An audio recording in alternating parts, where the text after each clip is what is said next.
Life is hectic. Some days are just a blur. We're Jay and Laura LaFoon, and we help busy couples stay married for life. Welcome to the Married for Life podcast. So a little backstory on where we live here in Little Alma, Michigan.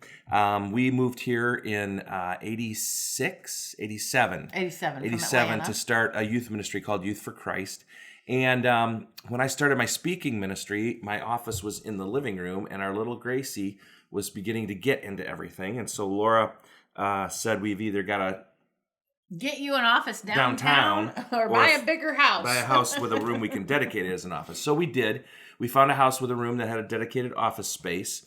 But the house had been on the market for a year because it had been treated terribly. There was still food in the refrigerator. There was still after food. A year. Yeah, it was disgusting. Cat hair everywhere. So we really made a lowball offer. They didn't even counter. We came back a month later, made a lowball offer. They countered. Came back a third month later, and they took our offer because they hadn't had any other offers. And we just knew with a lot of elbow grease and a lot of sweat equity, we could clean up what needed to be cleaned up. Well, work slowly at replacing things that need to be replaced. Yes, well, we're on our last stretch. We've been living here over 20 years. Mm-hmm. We're finally on our last stretch. And yesterday, a miracle took place. So exciting. Our guest bathroom, which was the bathroom our kids grew up in, was disgusting. We have what's known here in Michigan, or we used hard water. I'd never heard that phrase before, but hard water. So there was a lot of rust and minerals. Stuff. So a bathtub hasn't been used in a long time because the kids have been gone, and there's just rust in there. And so we thought, let's replace it. Was what we thought we would replace it. And then we found out how much it would cost to replace it, and we replaced it with a 3-piece tub, which you have to caulk, and that's not my deal. And then we heard that you could have your bathtub resurfaced or refinished or whatever, and that's what happened yesterday. So now with the kids gone, I have a spa bathroom. It's going to become my bathtub. I'm going to take baths and light candles, read books. You're not going to see me at night. Yeah, it's going to be. It'd have to have jet tubs in it, or jets in it if it was a spa. It's going to be my spa. Okay. It doesn't have to have jet tubs. You'll make bubbles yourself? I'm going to have candles. No. I'm so excited. But anyway, that's what's been happening here this week. That's the thrill in our life this week is we've got a new bathtub. Placing a bathtub. Oh my goodness. Well, we are talking today about different types of intimacy, actually social intimacy. But before we go there, I've got a shout out from a listener that really it will pertain probably to a few people out there, but we can gain some insight. Jay and Laura, thank you for the ultimate date night. You both were fun and educational. We are in our early 70s and have only been married 1 year and 10 months. We are both very active in community and business. My wife is especially involved in nonprofits. I still operate my trucking company. Because we have been involved in so many things over the years and have so many wonderful relationships with friends and business responsibilities, our calendars fill quickly. That's the part that all of us can relate to. Our calendars fill quickly. So to answer your question, it is difficult to set aside time for each other. We spend time on a daily basis doing devotions, and that's number one. But then the other responsibilities seem to overpower our good intent to focus on each other. What would you suggest? It sounds very unromantic, very non-spontaneous, but set aside one day a week or one night a week that you're going to have a date night. It's Tuesday night is our date night. No, nothing can come.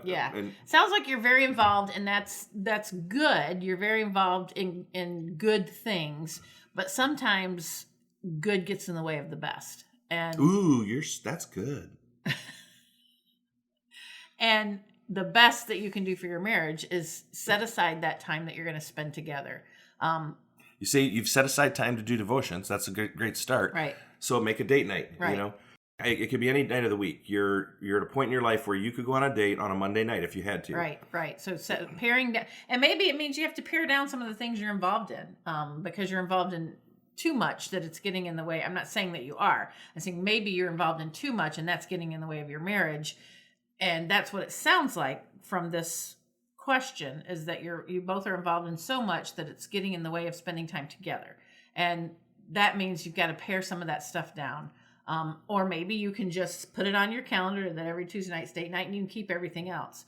But really, you've got to make that time a priority no matter what. Right. And that's a nice little segue into what we're going to talk about today. We're talking about social intimacy. And if you listened last week or to the podcast before this, where we talked about the overview of all the 5 areas that we feel like you have to be, intimate in, social intimacy was our first, and it's recapturing that friendship that you had. Now, some of you may be going, we weren't ever friends. We were just hormonal.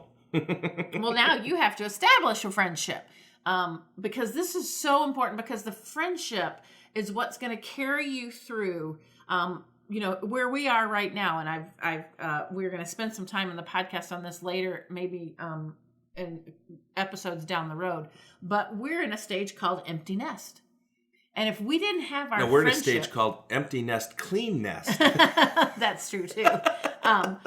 If you find yourself in that stage, and we hear this time and time again, what do we do now? It's just us. Well, if you can keep that friendship through the early stages of your marriage, when you have kids and you're heavily involved in your careers, if you can keep that friendship, then when you get to the stage where we're at, where the kids are gone, still involved with your careers, but you're looking at each other going, who are you?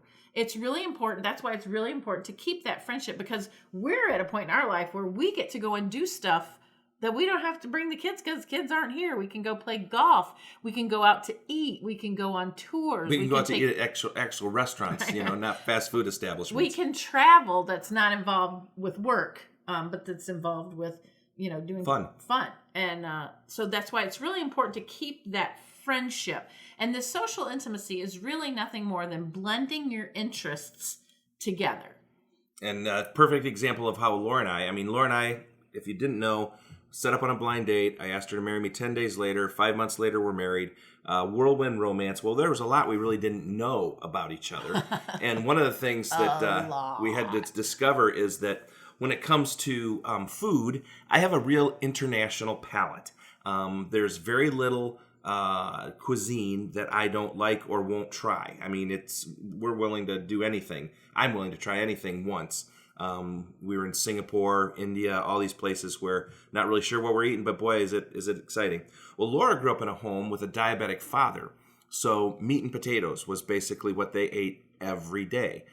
Very bland, very not very flavorful. It was the fact that he was a diabetic, but it was also my mom worked full-time out of the house. Right. And so meals were the same all the time. Every Saturday we had hamburgers off the grill. We had 5-hour stew. We had chicken spaghetti. It was like we had this regiment of what we ate. So I will never forget, we're driving along in the mountains of North Carolina. And it's lunchtime, and we're not finding anything. And all of a sudden, I see this Mexican restaurant that looks incredibly authentic. I mean, you can just tell by the way that they've done their logo and there everything. Were lots of cars in the parking lot. I said, oh, let's get Mexican. And Laura literally said, I don't like Mexican. I said, really? You've tried it and you don't like it? No, I've never tried it. She's a 22-year-old woman, and she had never tried Mexican. We didn't eat Mexican food in my house. I know. So I said, just come on in and try it. And if you don't like it, I'll find you something else down the road. Well, we went in there, and of course, they put chips and salsa in front of you, and Laura loves chips of all kinds. And then she found this magical elixir called salsa. And now if you ask me where I want to go, it's going to be a Mexican restaurant. That's where I want to go. But it was that blending of Jay's international palate with my very cautious food palate. And we still eat stuff like 5-hour stew and chicken spaghetti because it's good, but it's not something we're going to do every week. Right, but it's not. But now cooking is something we enjoy doing together.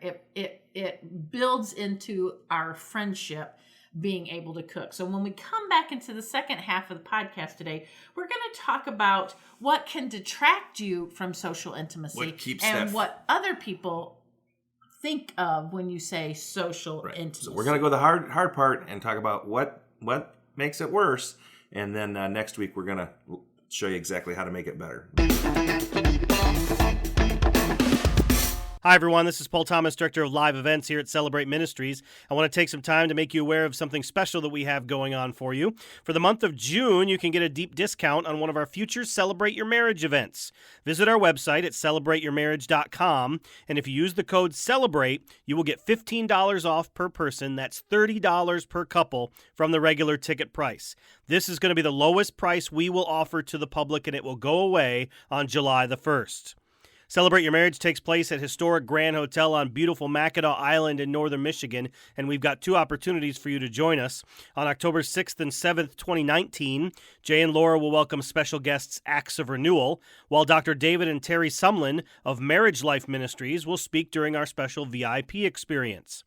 On May 17th and 18th, 2020, Jay and Laura will welcome comedian Jason Earls, with Dustin and Bethany Reichman of Engaged Marriage as the special guests for our VIP experience. This is a great event for you and your spouse, your couples in your small group, and couples that attend your church. Take advantage of this discount. Visit celebrateyourmarriage.com, enter the code CELEBRATE, and we will see you and your spouse on Mackinac Island. All right, well, we're coming back where we're talking about social intimacy today, and we've kind of laid the groundwork for what that is. And we're going to look a little more at that in the second half. But let's look at what detracts you from being friends with each other. Well, let's just do again a little backstory, okay? Because Laura and I grew up in incredibly different circumstances. Laura grew up in Atlanta, Georgia. She went to a downtown Atlanta church, big time, church. And I grew up in Petoskey, Michigan, which is a little tourist town on Lake Michigan, and we went to a very, very small church.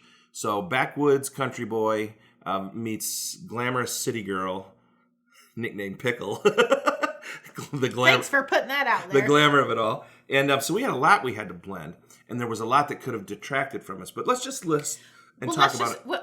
When we talk about social intimacy, if you shuck it down to the cob, so to say, as they used to say in the South, we're talking about dating each other. Right. That's what we're talking about doing. We're talking about blending your interests together and doing stuff together. So what commonly, as we've asked this question to some of our listeners and some of our Facebook fans, what keeps you from dating your spouse? What are the detractors to social intimacy? Well, and the first one is always finances. Right. Early in our marriage, that was the case. We don't have the money to date Jay and Laura. We don't have the money to. We can't go. We don't have enough money to go to a movie or to even go out to eat at a restaurant, a nice restaurant. But these days, you can, if you're streaming Netflix or Hulu or whatever you have on your TV, it's very easy to find a movie and put the kids to bed and have a date night.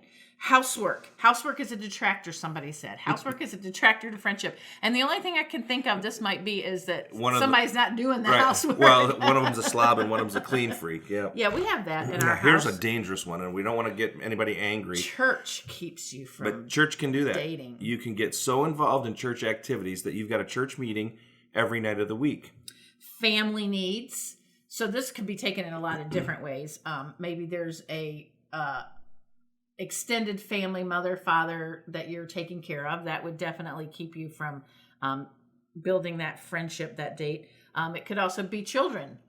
We were just very clear with our children when they were involved in sports that we might not be at everything that you do. Right. We've seen other couples that go to everything their children ever do, and therefore they don't have time for each other. So, well, and also family needs might be, maybe you have a special needs child, and that requires constant attention. That could detract from dating obviously. as well. Workload. So working too much. That's what I read here. Yeah. Time. We know this is why we do what we do, to help busy couples stay happily married for life. So we know we all seem to run out of time. Childcare, money, finances, those are all wrapped up in the same Energy. thing. Sometimes we're just too poop to whoop. Tired to poop to whoop. eBay and other websites. That's a good one. People spending time on the internet. Oh my gosh. Kids' sports schedules. Yeah, we've already kind of touched that. So let's talk about what couples, what we've asked listeners to tell us what it looks like. What does social intimacy look like for them? Here's a few responses. Here's a few of the responses. We can be in a crowd and still be just the two of us. That's what they like about being socially intimate. We both have a few things we do with close friends, but ultimately we enjoy spending our spare time together talking. Wow. When we are out having coffee or dinner in a relaxed atmosphere, the talk is deeper and we are totally tuned into what the other is saying. Nice. When we're taking a walk and just talking, when we get time away from the normal routine, that's huge. To break up that normal routine, that is what it really is all about. And that's what that date night can do, is to get you out of the rat race, even for just 2 hours, to really spend that time together. Socially intimate? Why, every day. It might be a shared wink across a crowded room, or dancing alone in our kitchen, or walking the dog in the darkness. And then the last one, we love to do the same activities. We like variety and to try different things depending on our moods at a particular time. And that really is where we're talking about blending those interests. And we're going to talk more about this next week, but in the next podcast. And for some of you, you have similar interests, and so it's going to be easier to do that stuff. But for those of you that have very different interests, we're going to give you some great tips on how you can blend your interests together and have fun. And just to give you something to think about, we've always heard the couple who prays together stays together. When we're talking about social intimacy, we're talking about the couple who plays together, stays together. So in the next podcast, we're going to be talking and giving you tips on how to actually make this happen. Hey, thank you for tuning in. If you enjoyed this podcast, would you rate us? Would you share us on whatever platform that you are on? We would greatly appreciate it. And we're helping busy couples stay happily married for life.